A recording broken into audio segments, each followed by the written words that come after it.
हरे कृष्णा। जैसा कि आज का जो शीर्षक है वो श्रवणम है। श्रवणम सबसे महत्वपूर्ण अंग है भक्ति का। और जैसे कि आज हम कोई भी चीज, कोई भी किसी भी विषय पर जानकारी लेना चाहते हैं तो श्रवणम करना जरूरी है, ये जानना जरूरी है। और उसी उसी दृष्टि से अगर देखा जाए तो कोई भी ज्ञान हो, कोई भी आपके जीवन का लक्ष्य हो, जब तक उसके बारे में हम सुनते नहीं है तब तक उसके बारे में जानकारी नहीं होता। इसको उदाहरण से समझ सकते हैं। जैसे अगर आप थोड़ा बहुत जानते हैं, जो व्यक्ति कभी सुना ही नहीं, एक शब्द पे नहीं सुना बचपन से, जन्म से, वो व्यक्ति आगे जाके गूंगा बन जाता है, क्योंकि उसने कोई शब्द सुना ही नहीं। शब्द सुना ही नहीं तो क्या बोलेगा, उसको उसको बोलना है ये भी नहीं पता, उसकी आवाज, ध्वनि, उसकी शब्द ध्वनि उसके कान में कभी गई नहीं, तो उसके मुंह से कभी शब्द निकलेगा ही नहीं। और निकलेगा भी तो उसको नहीं पता चलेगा, उसको खुद सुनाई नहीं देगा। इसलिए ज्यादातर जितने लोग जो कि बहरे होते हैं वो सब अपने आप गूंगे हो जाते हैं। तो इसलिए अगर हम देखें अपने जीवन में, सबसे महत्वपूर्ण कार्य क्या है? श्रवणम। अगर श्रवणम करेंगे तब जाकर हम कीर्तनम कर सकते हैं, आगे का अंग कर सकते हैं।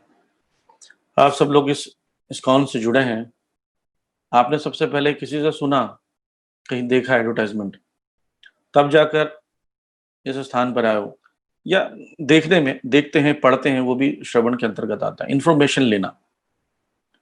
तो इसलिए ये अंग जो है, प्रथम अंग माना गया है भक्ति का, श्रवण करके। और आप देखते हैं बच्चे का जन्म होता है तो सबसे पहले उसकी श्रवण इंद्रिया काम करती है, उसको सुनना स्टार्ट होता है। और जब शरीर त्यागते हैं बुढ़ापे में जाकर, हम सारी इंद्रियां काम करना बंद हो जाती है, आंख बंद हो जाते हैं, खुलता नहीं है। जो कान होता है वो अंतिम समय तक सुनाई देता है, उसमें शब्द सुनाई देता है। जब सुनना बंद हो जाएगा तो मान लिया जाता है अब ये उसकी बचने के चांस नहीं है, वो अंतिम एक लक्षण है।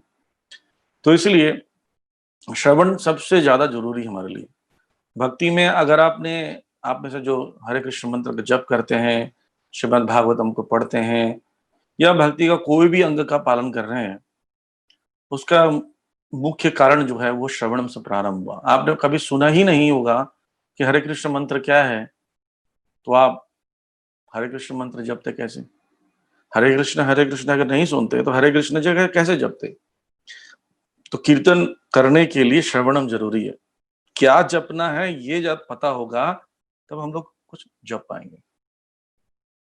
तो इसलिए जब कथा हुई, श्रीमद् भागवतम में वर्णन आता है कि सौनक आदि ऋषि 88,000 ऋषियों एक जगह इकट्ठे हुए।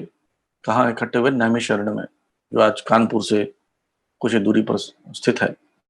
वहां इकट्ठे हुए कि जन कल्याण, संसार के कल्याण के लिए क्या किया जाए। तो उन्होंने ऐसा करने के लिए सोचा कि संसार के कल्याण के लिए सबसे उत्तम व्यक्ति कौन बताएगा। तो उनके बीच में सूत गोस्वामी उपस्थित थे।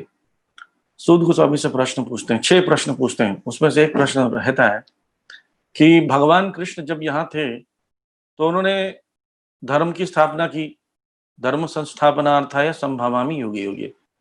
और जब धर्म की स्थापना हो गई, लेकिन भगवान चले गए। भगवान चले गए तो धर्म ने कहाँ शेल्टर लिया? धर्म कहाँ पर है? इस बात को प्रश्न पूछा तो सौनक आदि ऋषियों को प्रश्न को उत्तर दिया। सूत गोस्वामी ने कहा कि धर्म जो है श्रीमद् भागवतम में शेल्टर लिया है।